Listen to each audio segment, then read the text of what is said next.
지난 2001년 10월 7일 주일에 동안교회와 학교법인 숭의 학원의 후원으로 김홍원 목사님과 일본 동경 한인교회 가신 오대신 목사님 그리고 제가 이곳에서 높은 뜻 숭의교회를 개척한 후 3년 2개월의 사역을 마치고 이제 저는 정든 높은 뜻 숭의교회를 수임하고자 합니다. 높은 뜻 숭의교회를 개척하면서 저는 목사 안수를 받은 후 처음으로 제자가 누릴 수 있는 자유가 무엇인지를 맛보았습니다. 그 자유란 아무런 방해나 걸림돌 없는 목회를 할 수 있다는 차원의 문제가 아니었습니다. 개척교회를 시작하는 목회자가 꿈꿀 수 있는 복음적인 목회에 대한 비전과 꿈이 누릴 수 있었던 자유함이었습니다. 더 이상 비복음적인 목회를 하지 않을 수 있겠구나, 더 이상은 소진하는 목회를 하지 않아도 되겠구나 하는 기대와 꿈이 어떻게 하면 예수님이 원하시는 교회를 할 수 있을까에 대한 새로운 고민이 제가 누렸던 그런 자유이었습니다. 저는 사랑하는 높은 뜻 숭의교회가 개척 초기에 그 정신과 꿈을 끊임없이 계승전시켜 나가는 교회가 되기를 기대합니다. 높은 뜻 숭의교회를 사임하면서 정든 교회만 떠나는 것이 아니라 목사 안수를 받은 후 그동안 16년의 목회 사역 중 3분의 2가 넘도록 함께하였던 김동호 목사님을 떠나게 된 것을 아시고 무척 송구하게 생각합니다. 1989년 목사 안수를 받은 후 부산 소정교회에서 부목사로 2년, 동안교회에서 송치헌 목사님과 김동호 목사님을 모시고 6년 2개월 부목사로 사역하고 성은교회에서 4년간 담임 목회로 사역했습니다. 그리고 동안교회에 이어서 높은 뜻 숭의교회에서 4년간 팀 목회를 하면서 목사님과 함께 목회한 것이 꼭 10년이 되었습니다.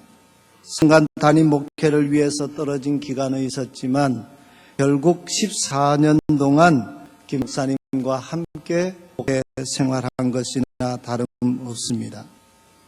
30대 초반의 나이에 물불 가리지 않는 한창 힘있던 때에 김 목사님을 만나서 함께 목회하는 동안 어느덧 40 중반에 접어드는 그런 다소 신중한 목사가 되었습니다. 동안 목사님은 저에게 늘 말없는 목회 스승이셨습니다. 자율적이고 소신 있는 그런 목회를 할 수 있도록 기회를 주셨고 때로는 인내와 기다림으로 지켜봐 주시고 인정해 주시고 서로 간에 다름이 있음에도 불구하고 함께 공존하는 목회를 할 수 있었던 것은 김 목사님이 가지신 가장 큰 장점이라고 생각합니다.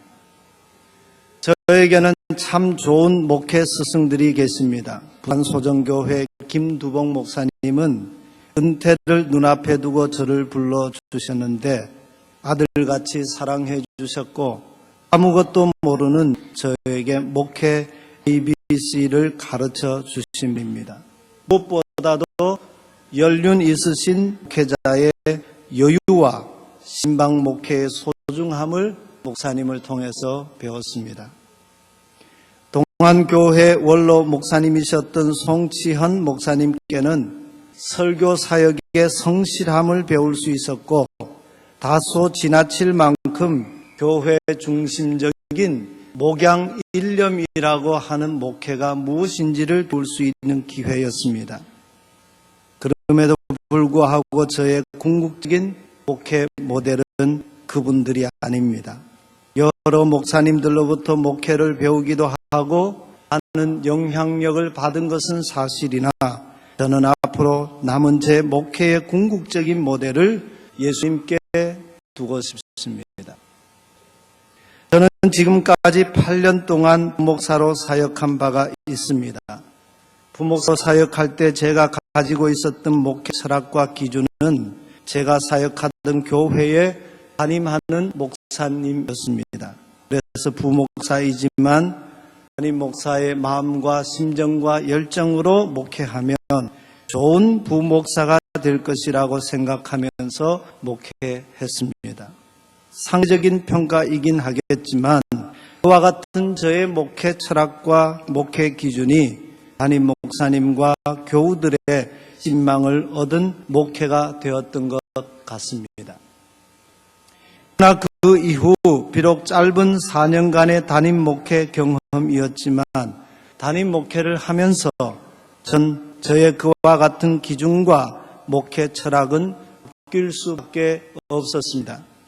담임 목사로 부임하면서 부목사님들과 전도사님들 그리고 교회를 섬기는 여러 직원들과 교직원 수련회를 하면서 제가 부목사로 사역할 때 가지고 있었던 목회 기준과 나름대로의 목회 철학을 말씀드리면서 님들과 교역자들 직원들에게 제가 가지고 있었던 그 동일한 마음과 기준의 목회와 사역을 요구했습니다. 그러나 그리 오래 가지 못해서 담임 목사 중심적인 저의 목회 기준과 철학이 하나님 앞에서 교회 앞에서 최선이라는 것을 갖게 되었습니다. 왜냐하면 담임 목사이긴 하지만 역시 담임 목사로 사역하고 있는 저의 신앙과 신학과 목회 철학이 다른 교역자들과 교우들의 신앙과 삶에 절대적인 불변하는 기준이 아니라는 것을 깨닫게 되었기 때문입니다. 담임 목회를 하는 제게도 여전히 불완전한 것이 많았습니다. 그릇된 삶의 방식과 사고방식, 제 삶에 굳어진 고집들과 목회적인 불완전한 기준들이 저에게 여전히 많았습니다. 그래야 그것을 저는 깨닫게 되었습니다. 쉬운 일은 아니었지만 의도적으로라도 담임 목사가 기준이 되는 목회를 포기해야겠다는 제 안에 강력한 요구가 문제가 제기되었습니다. 그리고 목회를 위한 새로운 가치를 찾아야만 한다는 절박한 목회적인 그러한 새로운 위에 직면했습니다. 새로운 기준을 찾아야 한다는 요구 앞에 그 새로운 기준이 무엇일까를 곰곰이 고민하면서 담임 목사를 하는 나 자신이 아니라 목회의 새로운 기준, 삶의 기준, 신앙의 기준, 신학의 기준은 예수 그리스도이시라는 걸 제가 발견하게 되었습니다. 그때부터 저는 교회의 머리 대신 예수 그리스도만이 저와 교우들과 신앙과 삶과 오늘 이 시대에 교회의 유일한 기준이라는 걸 저는 깨닫게 되었습니다. 지금도 저는 그 확신을 가지고 있습니다.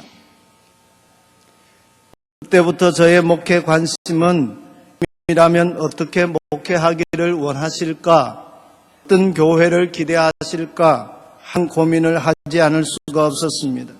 저는 그와 같은 목회를 예수님과 동감하는 목회라는 말로 표현하고 싶습니다. 다시 말하면 동감의 기준이 바뀐 겁니다. 동감의 기준이 사람이 아니라 담임 목사가 아니라 예수님이어야 한다는 것을 깨닫게 된 겁니다. 우리 높은 뜻 순교회는 개척 초기부터 사람이 주인 되는 교회가 아닌 교회의 주인은 하나님이시며 교회의 주인은 예수 그리스도이시다는 분명한 목회 철학과 기준을 가지고 출발한 교회입니다. 이것은 우리 높은 뜻 숭의교회가 이 땅에 존재하는 한 포기할 수 없는 개척 정신이요 끊임없이 계승 발전시켜야 할 우리의 당면 과제입니다. 이 정신이 바로 우리 교회가 가지고 있는 힘과 매력이어야 합니다. 이 정신은 때마다 일마다 잊지 않고 마음 깊이 새기면서 매사에 실천해야 할 우리 교회의 가장 중요한 실천 과제라고 저는 믿습니다. 저는 제 자신과 여러분 한 분 한 분에게 다시 진지하게 되묻고 싶습니다. 지금 여러분의 동감의 기준은 누구입니까? 여러분의 삶의 기준과 동감의 기준으로 삼고 있는 것이 무엇입니까? 흔히 하는 말로 저와 여러분이 가지고 있는 신앙과 삶의 컨셉의 기준이 누구의 것입니까? 누구의 컨셉을 가지고 있습니까? 제가 추구하고 따르는 동감의 기준이 하나님이시라고 분명하게 여러분 고백하실 수 있습니까? 예수 그리스도 바로 그분이 내 동감의 기준, 삶의 기준, 신앙의 기준이라고 여러분 분명하게 고백하실 수 있습니까? 세계적인 명문인 미국의 하버드 대학이 가지고 있는 힘이 있습니다. 하버드 대학이 가지고 있는 힘은 다른 데 있지 않습니다. 그것은 교수와 학생들이 끊임없이 남과 다르게 생각하는 창의적인 학문을 추구하는 데 있습니다.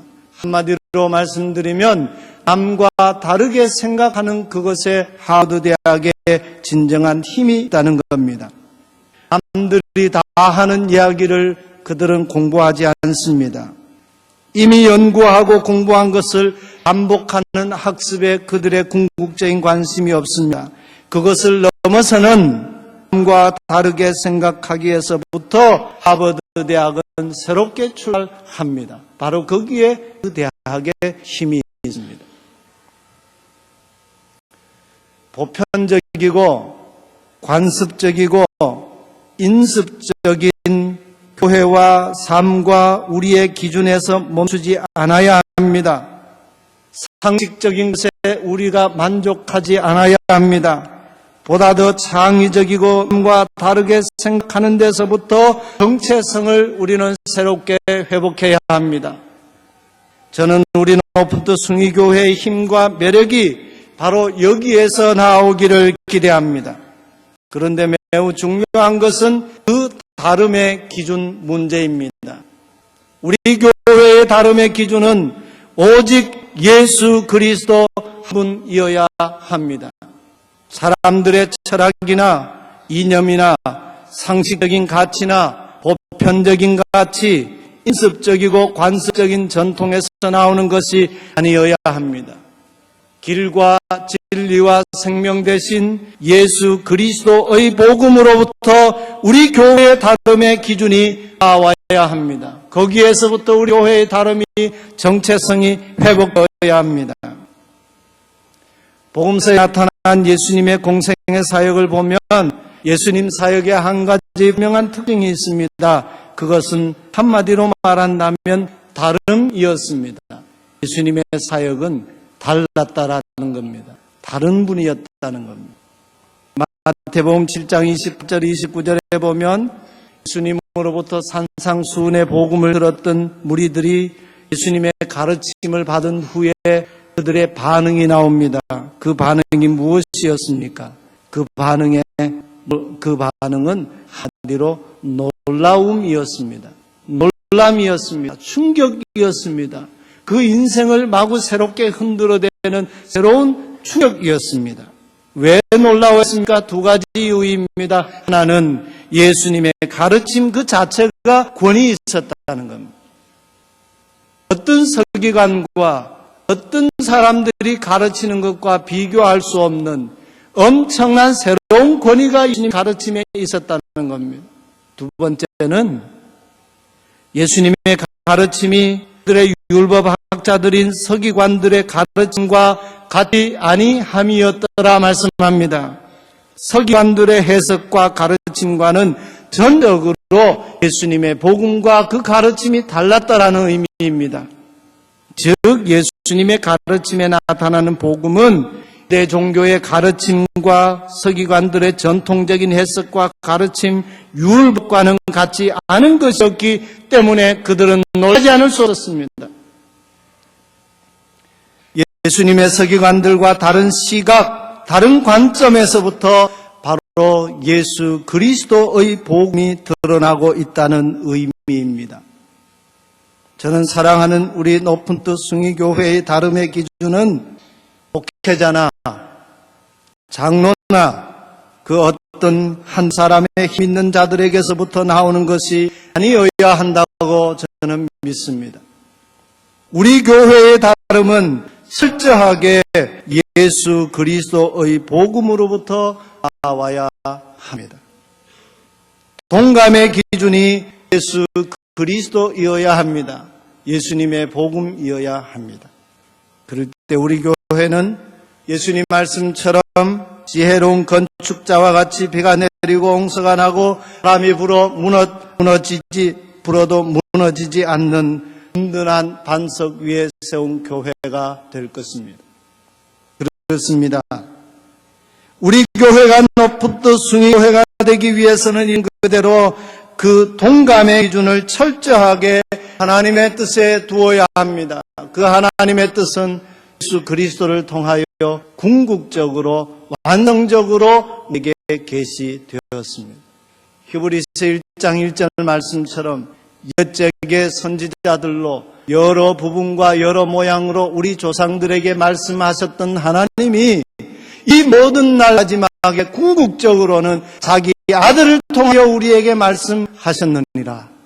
예수님의 가르침과 말씀이 신앙과 삶과 우리 모든 것의 궁극적인 기준이다. 그 의미입니다.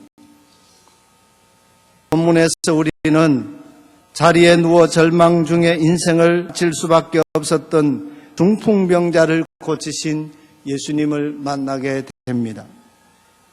우리가 유의해야 할 말씀이 있습니다. 그것은 예수님께서 그 중풍병자를 고치실 때 누구의 믿음을 보시고 누구와 더불어 그 병자를 고치셨는가 하는 점입니다.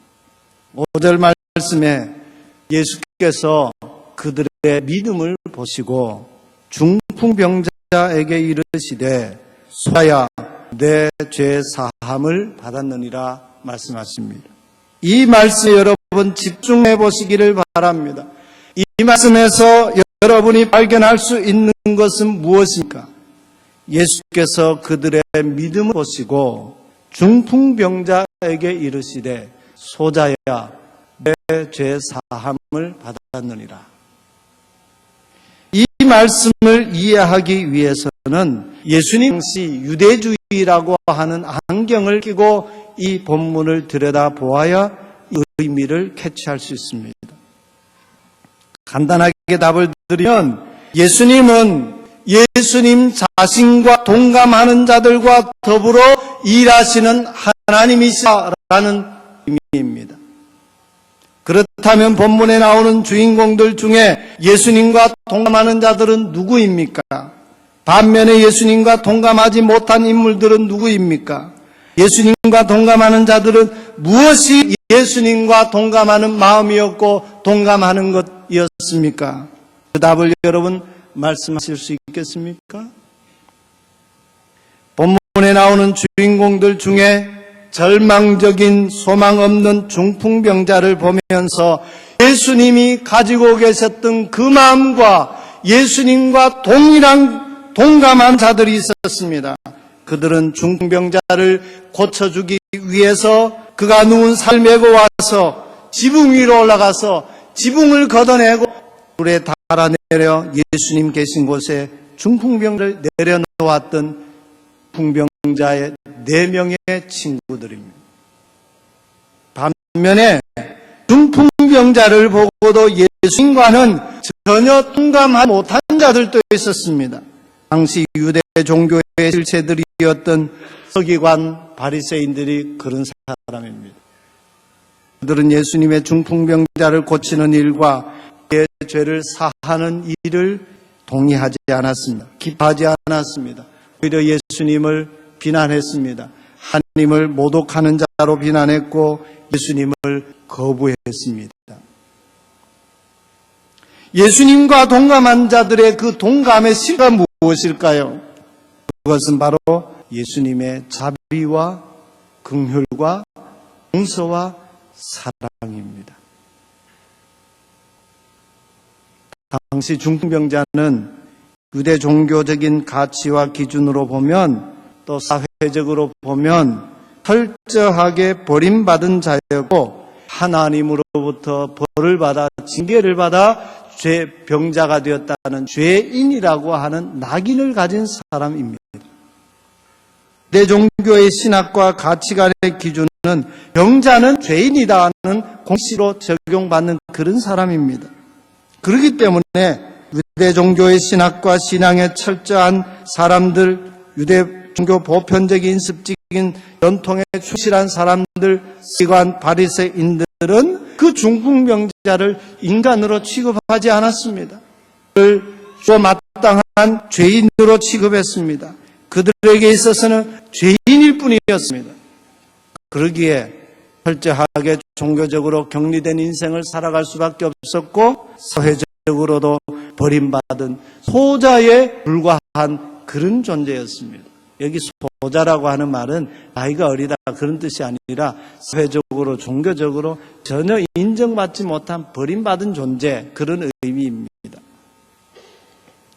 그러나 그를 그렇게 생각하지 않는 4명의 친구가 있었습니다. 예수님이 있었습니다. 그 4명의 친구와 예수님은 그를 불쌍히 여겨 고쳐주셨습니다. 중풍병자를 상에 메고 예수님께 데려왔던 4명의 친구들은 중풍병자를 보는 그 마음과 시각이 서기관 바리새인들, 유대인들과 같지 않았습니다. 예수님과 동감하는 마음을 가진 자들이었습니다.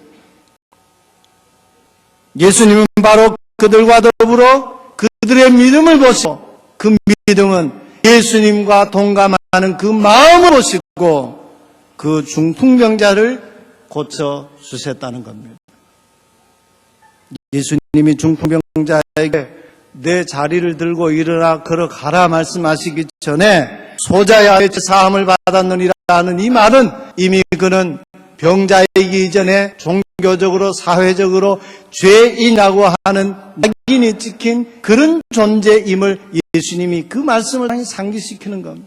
내 죄 사함을 받았느니라 종교적으로 사회적으로 회복시킨다는 의미입니다. 그리고 그 육체뿐만 아니라 그 모든 것들을 회복하고 치유하시는 주님을 우리가 여기서 보게 됩니다. 소망 없던 자에게 소망을 주고 긍휼히 여김을 받지 못하는 자를 긍휼히 여기는 바로 그것이 예수님이 오늘 우리 노푸트 숭의교회에 요구하시는 동감의 복음입니다. 예수님은 소자에게 죄인에게 잃어버린 한 마리 양 같은 죄인인데 세상 어디에서도 회복될 수 없는 바로 그 사람이라 할지라도 그에게까지도 구원과 회복과 하나님 나라 기쁨을 함께 나누기를 원하십니다. 그러기 위해서 자신과 동감하는 자들을 찾아 이해하기 위해서 오늘 또 우리를 부르고 계시는 하나님이십니다. 하나님은 바로 그와 같은 사람과 함께 일하기를 기대하십니다. 정죄하고 판단하고 자신의 기준과 신앙과 삶의 그런 종교적인 교리와 전통에서 의의를 찾던 바리새인 서기관들과는 하나님은 함께 일하실 수 없었습니다. 그들과는 생명을 살리는 하나님 나라 사역을 이룰 수 없기 때문에 그렇습니다.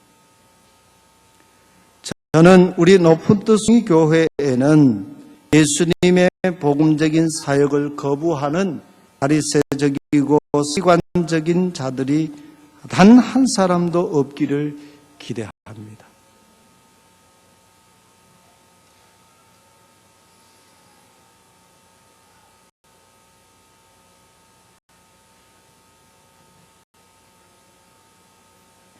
중풍병자라 할지라도 그를 상에 메고 예수님께로 데려갈 수 있는 그 사람이 필요합니다.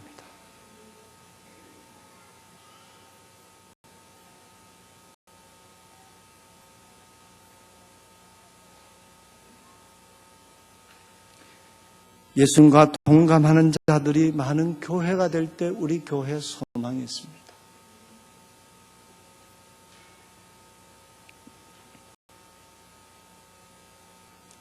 그런 사람들이 교회 일에 앞장서서 일하는 하나님의 나라를 이 땅에 이루는 교회가 되기를 저는 기대하고 기도하는 마음으로 교회를 사임하고 싶습니다.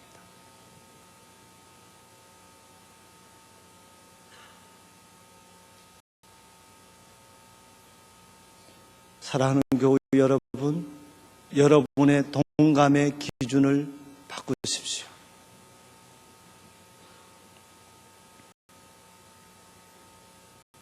예수 그리스도와 동감하는 자들이 되십시오. 만일 저와 여러분이 예수님과 동감하는 자가 된다면 저와 여러분의 삶과 여러분이 일하는 교회와 삶의 자리에는 언제나 생명과 구원과 기쁨과 평화가 흘러넘치는 하나님 나라의 사건이 이를 줄로 신합니다. 기도하겠습니다. 하나님, 우리 노푸트숭이 교회를 이곳에 세워주신 것 감사합니다. 우리 교회를 향하여 오늘도 기대하시고 하나님과 우리 주님과 동감하는 자들을 통하여 일하기를 기대하시고 사람을 찾고 계시는 하나님 앞에 예배합니다.